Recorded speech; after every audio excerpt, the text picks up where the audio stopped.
جو جنت میں جانا نہیں چاہتا ہے، سب کو جانا ہے نا جنت میں؟ ابے جس کو نہیں جانا ہے ذرا ہاتھ اٹھائے. ماشاءاللہ سب کو جنت میں جانا ہے. تو اللہ کے رسول صلی اللہ علیہ وسلم نے نسخہ بتایا. ہم لوگ نسخے ڈھونڈتے رہتے ہیں نا، شارٹ کٹ راستہ، کہ مول صاحب کچھ ایسا بتاؤ کہ شارٹ کٹ میں. تو اللہ کے رسول صلی اللہ علیہ وسلم نے کہا کہ دیکھو، اکثر ما يدخل الناس الجنت هو التقوى وحسن الخلق. سب سے زیادہ وہ چیز جو انسانوں کو جنت میں لے جائے گی وہ تقوی اور اچھے اخلاق. وہ کیا ہے؟ تقوی اور اچھے اخلاق. تقوی میں پورا دین آ گیا. ہر قسم کے گناہوں سے بچنا اور ہر قسم کی اللہ کی ناراضگی والے اعمال، اقوال اور افعال اور ارادوں سے بچنا، یہ تقوی.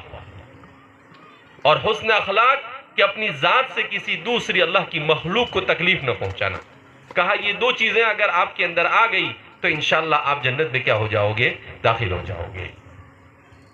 اور پھر حضور نے آخر میں دوسری عجیب بات ارشاد فرمائی، وَأَكْثَرُ مَا يُدْخِلُ النَّاسَ النَّارَ هُوَ الْفَمُ وَالْفَرَجُ. اور سب سے زیادہ وہ چیز جو انسانوں کو جہنم میں لے جائے گی وہ بھی دو ہے. کہا وہ کیا ہے؟ کہا وہ ہے انسان کا منہ، یعنی اس کی زبان. یہ رکتی نہیں ہے نا.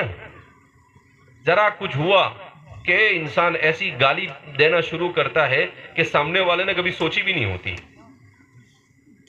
غیبت کرنا، چغلی کرنا، تیری میری کرنا، یہ سب زبان. تو کہا کہ یہ زبان پر اگر کنٹرول نہیں، کہا کہ اکثر لوگ جہنم میں جائیں گے اپنی زبانوں کی وجہ سے.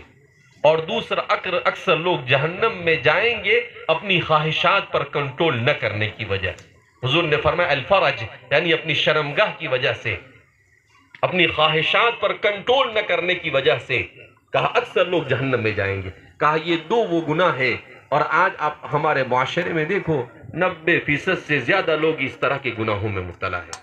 یا تو زبان کے گناہ میں مبتلا ہوگا یا پھر خواہشات کے گناہ میں مبتلا ہوگا، زنا اور پتہ نہیں کیا کیا اس میں مبتلا ہوگا. اور اکثر لوگ تو دونوں ہی میں مبتلا ہوتے ہیں.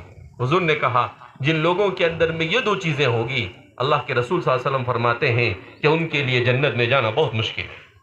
ان کا ٹھکانہ تو جہنم ہی ہوگا. اللہ میری اور آپ کی حفاظت فرمائے. اسی لیے فرماتے ہیں کہ انسان کو باحیا ہونا چاہیے. جب انسان کی طبیعت سے حیا اور شرم نکلتی ہے، حدیث میں حضور نے فرمایا